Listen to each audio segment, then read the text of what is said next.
আজকে আমি পাক্কি বিরিয়ানি নিয়ে হাজির হলাম। পাক্কি বিরিয়ানি রান্নার জন্য যে মশলাগুলো লাগবে সেই মশলাগুলো আমি আগে ভেজে ব্লেন্ডার করে রেখে দিব। এই মশলাগুলো মানুষ ভেদে আরও বেশি কম হতে পারে, অনেকে আরও অনেক বেশি মশলা ইউজ করে, কিন্তু আমি এই মশলাগুলো শুধু ইউজ করেছি এবং সাথে রাঁধুনি গুঁড়া মশলাটা ব্যবহার করেছি। আমার কাছে এটা পারফেক্ট মনে হয়। এবার বিরিয়ানিতে আমি যে চালটা ইউজ করেছি, চালটা আমি ভিজিয়ে রাখবো আধা ঘন্টার মতো। ভিজিয়ে রেখে এদিকে মাংসটা রেডি করতে থাকি। মাংসটা 2 কেজি মাংসর সাথে আমি 1 কেজি চাল ব্যবহার করেছি। 2 কেজি মাংসের মধ্যে মশলাগুলো দিয়েছি। প্রথমে দই দিয়ে দিচ্ছি 4 টেবিল চামচ। তারপর ওই মশলাটা দিয়ে দিচ্ছি, যে মশলাটা আমি ব্লেন্ড করে রেখেছিলাম। আদা 2 চা চামচ, রসুন 2 চা চামচ, তারপর ধনে গুঁড়া 2 চা চামচ, জিরা গুঁড়া 2 চা চামচ, লবণ স্বাদ মতো, তারপর পেঁয়াজ দিয়ে সুন্দর করে মাখিয়ে আমি এটা অবশ্য রাঁধুনি গুঁড়া মশলাটা ব্যবহার করেছি এবং তারপর টমেটো সসটা ব্যবহার করেছি। রাঁধুনি মশলাটা আমার কাছে পারফেক্ট মনে হয় বিরিয়ানির জন্য, তবে সাথে আমি আরও অন্যান্য অনেক মশলাও ব্যবহার করি। ব্যাস, মশলাগুলো সুন্দর করে মাখিয়ে আমি রেখে দিলাম। এদিকে আমি 1 ঘন্টা পরে মশলাগুলা এবং মাংস সহ আমি রান্না করার জন্য নিয়ে আসব। এখন আলুগুলো আগে ভেজে নিচ্ছি। আলু ভাজতে অনেক সময় লেগেছে, আমি সেটাকে কাট করে সহজে দেখিয়ে দিলাম। এটা অনেক সময়ের ব্যাপার। এখন আমি পেঁয়াজ বেরেস্তাটা এখন এই তেলেই ভেজে রাখবো। পেঁয়াজ বেরেস্তাটা আমি ব্যবহার করব পরে, কিন্তু এই একই তেলে আমি সব কাজই সেরে নিব। এই তেলের মধ্যে আমি এখন 1 ঘন্টা পরে মাংসটা এনে রান্না করার জন্য দিয়ে দিলাম। মাংসটা আমি প্রায় সেদ্ধ না হওয়া পর্যন্ত, ভুনা না হওয়া পর্যন্ত আমি সুন্দর করে রান্না করে নিয়েছি ঢেকে অল্প জালে। পরে আমি সবগুলো বাদাম একসাথে ভিজিয়ে রেখেছিলাম, সেই বাদামগুলো ব্লেন্ড করে রেখেছি, সেগুলো দিয়ে দিলাম।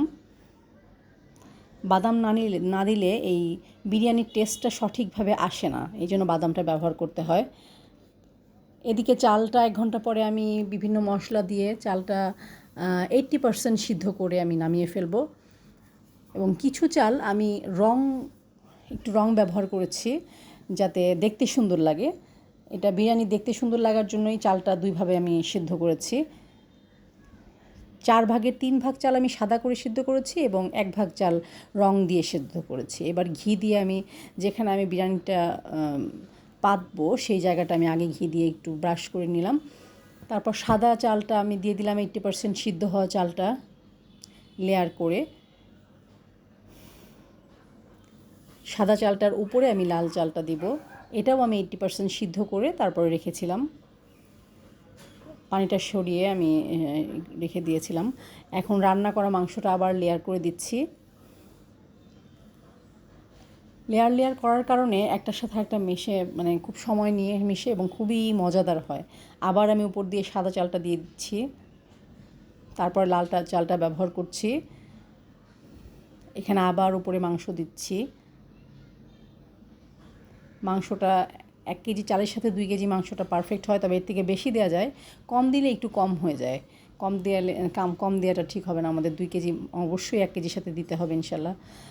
আবার উপরে সাদা চালটা আমি দিয়ে দিচ্ছি। ব্যাস, শেষ সময় আমি এটা দিয়ে ওপরে বেরেস্তাটা ব্যবহার করেছি, কাঁচামরিচ ব্যবহার করেছি, তারপর একটু ঘি দিয়ে দিব। 3-4 চামচ ঘি দিয়ে দিয়েছি। ঘি দিয়ে তারপরে দিব আমি কেওড়া জলটা ব্যবহার করেছি কারণ এই চালগুলোতে ঘ্রাণ কম। তারপর 1 কাপ দুধ দিয়ে দিয়েছি। গরম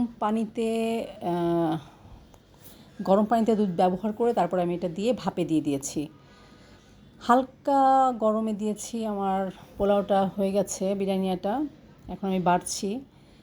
দেখুন ভেতরেও একদম পারফেক্টলি হয়েছে।